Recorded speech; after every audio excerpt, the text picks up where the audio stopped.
स्वप्न में स्वप्नांतर की प्राप्ति हो तो अपने को जगह समझता है। वो निशा सब सोवन हारा, देखें स्वप्न अनेक प्रकारा, तेहनिश जागें जंगम जोगी।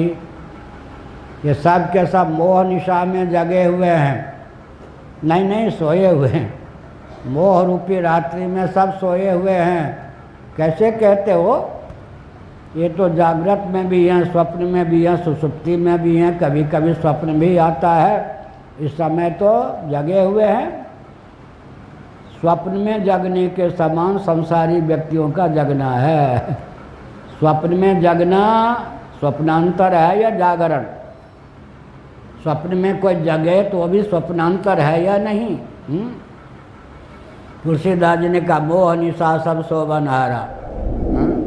अंत में संसारी व्यक्ति ज़्यादा त्यागी होते हैं या भगवत भक्त ज़्यादा त्यागी? उन्होंने कहा मैंने छोटी वस्तु का त्याग किया, वो भी कांटे का त्याग किया। मैं बहुत बड़ा त्यागी हूँ, एक कांटा बबूल का चुभ गया पाँव में, मैंने पकड़ के उसका त्याग कर दिया। तो त्याग क्या किया भाई? हर व्यक्ति शिव जी है, शिव जी का अंश सरीखा होने के कारण। शिव जी के कितने नेत्र हैं? 3, एक वैराग, एक भक्ति और एक ज्ञान।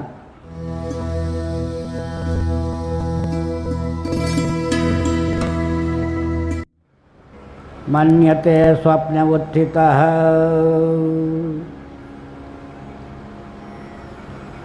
स्वप्न में स्वप्नांतर की प्राप्ति हो तो अपने को जगह समझता है।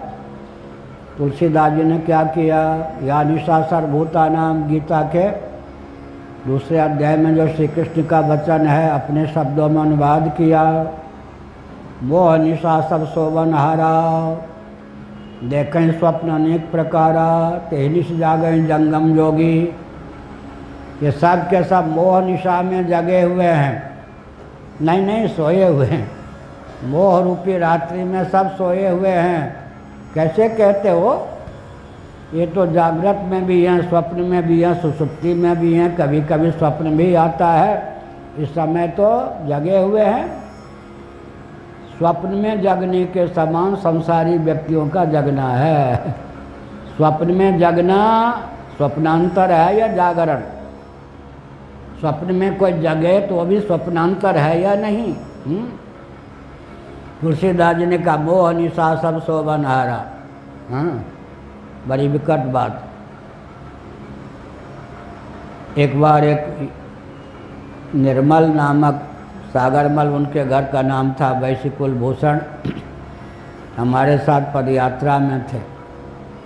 हमने मना किया था तुम वैश्य कुल के शरीर वाले हो, इतनी यातना नहीं सह पाओगे जितनी यातना रास्ते में मिलेगी। बड़ा कट अनुभव है। उड़ीसा में उन दिनों का मनोविज्ञान, उड़ीसा है ना संभवतः, जिसके दरवाजे पर जाएं वो गाली तो नहीं दे, घर बंद करके घर में छिप जाए। बाबाओं के यहाँ जाएं तो बाबा गाली तो नहीं दें। वो इतने अतीत से डर जाते थे कि वो किवाड़ बंद करके महंत जी 1 घंटा कमरे में बंद रहते। ये उड़ीसा की राम कहानी थी। क्या एक रोटी देने वाला कोई नहीं, एक ब्राह्मण और संतों के यहाँ ये दशा मैंने सब देखा है। यहाँ भी रहा हूँ, इस मठ में भी रहा हूँ भूखे 3 दिन।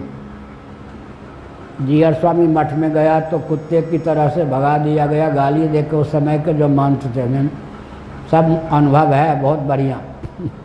कालांतर में वही मंत्र जी जब मैं शंकराचार्य हुआ तो मेरे पास 1 घंटा खड़े थे, बैठने के लिए कहा बात नहीं बैठे। आज जो मान जी हैं उनके गुरु जी, वो नहीं जानते थे कि जिस ब्रह्मचारी को मैंने धक्का दिलवा के भोजन न दे के भगाया था वही है आज शंकराचार्य। मैं क्यों बोलूं? कांची में जब मुझे हाथी से फूलों की माला से स्वागत करवाया गया, नाच रहा था।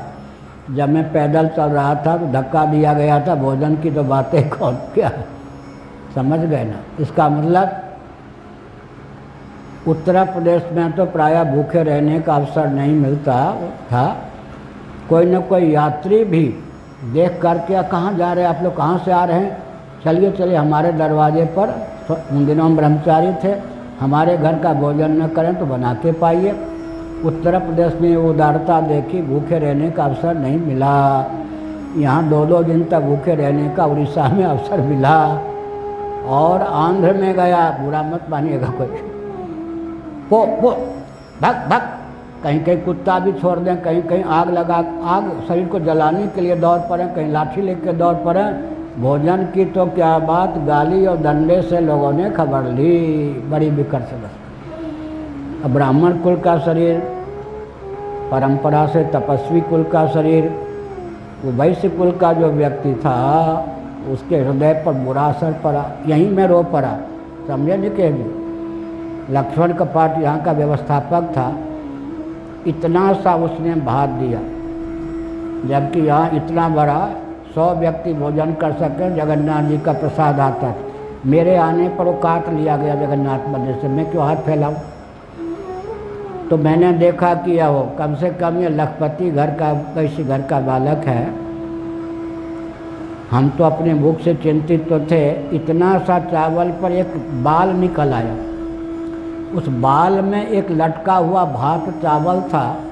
बाल को से भात को हटा के बाल को फेंक वो मुंह में डाल दिया। मैं रो पड़ा कि शंकराचार्य के मठ में, शंकराचार्य की विद्यमानता में ये स्थिति है कि आज एक करोड़पति नहीं तो लखपति घर का व्यक्ति चावल जो बाल में अटका हुआ, बाल को से हटा के बाल को फेंक के मुंह में डाल रहा एक चावल। ये भी स्थिति मैंने इस मठ की देखी है, यहाँ अतीत होकर देखा है। जाते जाते दक्षिण में एक घटना घटी। क्या घटना घटी कि उसको रात में स्वप्न में जंगल में कहीं भी हम लोग लेट जाते थे, सांप बिच्छू जो भी काटे, वर्षा हो रही है तो जंगल में पड़े हैं, भूखे हैं, प्यासे हैं। स्वप्न में उसको डाकुओं ने पीटा, लेकिन स्वप्न टूटने पर भी वो स्वप्न नहीं टूटा।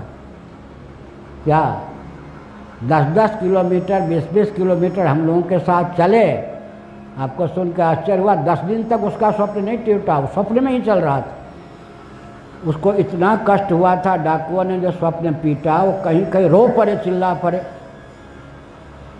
जब रो पड़े चिल्ला पड़े तो जंगल के व्यक्ति या गांव में रो पड़े तो लोग लाठी लेकर हमको मारने के लिए आवे कि इन दोनों ने इसको कष्ट दिया होगा। हम अच्छे में आनंद जी, हमने कहा भाई तू तो जो कुछ हमको पिटवाएगा। तो भाषा की बड़ी कठिनाई उन दिनों थी। वो लाठी लेकर हमको मारने आवे कि ये बेचारा असहाय रो रहा है, इन दोनों ने इसको यातना दी होगी।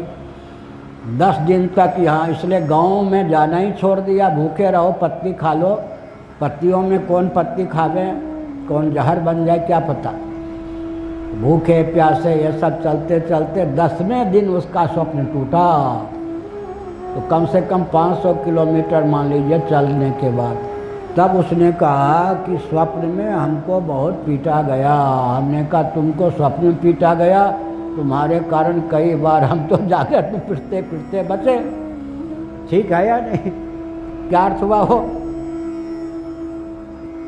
20-20 किलोमीटर पैदल चलने वाला भी क्या पता लोगों को कि अभी स्वप्न में ये चल रहा है साथ में। जागृत और स्वप्न 10 दिन के बाद में उसका स्वप्न टूटा। इसी प्रकार का मोह निशा सब सोबन हारा, कि जगे हुए व्यापार करते हुए ये वो बाल बच्चों के बीच में रमे हुए जो देखते दिखे जाते हैं, ये सब मोह रूपी रात्रि में हैं। इनको जगा हुआ मत मानो, इनको स्वप्न देखता हुआ मानो। देखें स्वप्न अनेक प्रकारा, तहिनी से जागे जंगम योगी। या निशा सर्वभूता नाम का अपने ढंग से अर्थ किया तुलसीदास। जंगम योगी जो है, एक जड़ योगी होते, एक जंगम योगी। इस मोह रूपी रात्रि में जगते हैं, प्रपंच से विरक्त होकर भगवत तत्व में जागते हैं। अंत में संसारी व्यक्ति ज़्यादा त्यागी होते हैं या भगवत भक्त ज़्यादा त्यागी। एक परमहंस आश्रम है कहाँ, वृंदावन। एक सिद्ध महात्मा उन दिनों रहते थे, बाद में वो स्वामी खंडानंद महाराज के पीछे जो टीला है उस पर चले गए। जब वहाँ रहते थे, एक सेठ जी आए, प्रणाम किया। उन्होंने कहा मुझे क्यों प्रणाम कर रहे हो? अरे महाराज आपको प्रणाम नहीं करूँगा तो किसको करूँगा? आप परम आप त्यागी हैं, त्यागी तपस्वी को प्रणाम करनी चाहिए। उन्होंने कहा मैं त्यागी हूँ, तुम महात्यागी हो। शेर जी ने कहा महाराज क्यों पास कर रहे? नहीं ठीक है, मेरे प्रश्न का उत्तर दो। छोटी वस्तु को त्याग करने वाला त्यागी होगा, बड़ी वस्तु का त्याग करने वाला क्या होगा? महात्यागी। मैंने तो जन्म मृत्यु में हेतुभूत कंटक स्वरूप क्या संसार का त्याग किया है, तुमने तो भगवान का ही त्याग कर दिया। हमने दुख कोई कांटा चुभ जाए पाँव में उसका त्याग कर दे तो त्यागी होगा क्या? मुझे तो शूल के समान जो चुभता था उसका त्याग किया, तुमने तो भगवान का त्याग कर दिया।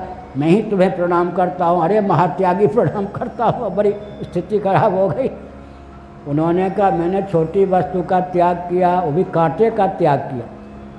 मैं बहुत बड़ा त्यागी हूँ, एक कांटा बबूल का चुभ गया पाँव में, मैंने पकड़ के उसका त्याग कर दिया। तो त्याग क्या किया भाई? अब सेठ जी का कल्याण हो गया नहीं?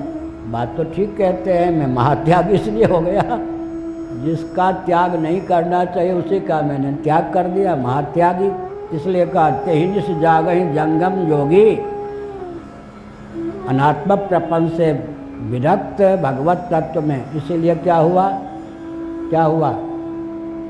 भगवान की ओर पीठ देकर विराजमान व्यक्ति भौतिक होते हैं। कहावत है तुमने तो मुझसे मुख ही मोड़ लिया। संसारी व्यक्ति भगवान से मुख मोड़े होते हैं, भव की ओर ऐसे दिहारते होते हैं। अंत में 3 नेत्र शिव जी हम लोग हैं या नहीं? हर व्यक्ति शिव जी है, शिव जी का अंश सरीखा होने का। शिव जी के कितने नेत्र हैं? 3, एक वैराग्य, एक भक्ति और एक ज्ञान। शिव जी के नाद बिंदु कला, चंद्रार्क, वैश्वानर और क्या है? 3 नेत्र कौन है? भक्ति, वैराग और ज्ञान। हम सब शिव जी हैं, लेकिन आँखों का दुरुपयोग करने वाले शिव जी हैं। वैराग्य रूपी नेत्रों से हम भगवान को देखते हैं, और राग और ज्ञान, भक्ति और ज्ञान रूपी नेत्रों से भक्त को देखते हैं। इसकी जानकारी, साधु की जानकारी क्या? साले के साले की जानकारी। एक दंडी स्वामी थे मेरठ में, महाराज मैं शंकराचार्य था, दंडी स्वामी था उन्हें। मेरे साधु के साधु आए हैं, कहीं साले के साले आए हैं, हम तंग हो गए, परेशान। हमने कहा ये दंडी स्वामी बताओ, जब गृहस्थ में थे तो इतने रिश्तेदारों का ज्ञान था ना, सन्यासी हुए तो साले के साले, साधु के सारे, ये सब कितना प्रपंच है तुम्हारा, बेकार दंडी स्वामी हुए, जीवन खराब कर रहे हो। तो मैंने डांट दिया प्रेम से। इसका मतलब क्या हुआ जी? ये व्यक्ति जो होते हैं 3 नेत्र हैं। संसारी व्यक्ति का क्या लक्षण हुआ? वैराग्य रूपी नेत्रों से भगवान को निहारते हैं, और ज्ञान का और भक्ति का, राग का विषय भव को बनाते हैं। बस दृष्टि प्राप्त करने की जरूरत नहीं है, दृष्टि के सदुपयोग की जरूरत है। अब उल्टा हो जाए, अगर ज्ञान और भक्ति रूपी नेत्रों से भगवान को निहारे, वैराग्य रूपी नेत्रों से भव को निहारे, तो बेड़ा पार हो जाए या नहीं? क्या नेत्र तो तीनों हैं, सदुपयोग करने की क्षमता नहीं है। वैराग्य का विषय हमने भगवान को बना रखा है, राग और जानकारी का विषय हमने, आजकल सब बड़े जनरल नॉलेज के विशेषज्ञ। 3 घंटा तो कम से कम बाबाओं का समय भी मोबाइल कान में जाता ही होगा। एक बार यहाँ वो क्या पवन देवता नीचे बैठा था, मंद ऐसे, बिहार के एक व्यक्ति। स्वामी जी ने कहा कि आज बड़े गुमसुम देखते हो। क्या कहा? वो नेट नहीं है, इसलिए उसका जीवन खराब हो। मोबाइल देख के बैठा हूँ, नेट ही नहीं है। 3 घंटे तो कम से कम बाबाओं का समय भी, और कुछ नहीं तो कहाँ क्या हुआ, और कुछ नहीं तो क्रिकेटर क्या क्या। आवश्यक जानकारी चाहिए, लेकिन तुम्हारा साथी मोबाइल हो गया तो जीवन में क्या होगा? एक एक कर्ण पिशाची नहीं, दो दो कर्ण पिशाची। मोबाइल का नाम हमने रखा कर्ण पिशाची, दो दो कर्ण पिशाची पालते हैं। ट्रेन में 3 व्यक्ति एक परिवार के हैं, 3 घंटे तक यात्रा करते, एक दूसरे से बात नहीं करते, सबके हाथ में मोबाइल, किससे बात करते वो जाने। बड़ी विकट समस्या है। तो हमने ये कहा जीवों की दशा क्या है, अरबों खरबों कल्पों से संसार की जानकारी बटोर रहे हैं, फिर भी जानकारी बटोरने के लिए अरबों खरबों जन्म लगाने के लिए तैयार हैं। तो भगवान की चर्चा 5 मिनट भी अगर अधिक हो जाए तो उब जाते हैं। हर हर महादेव।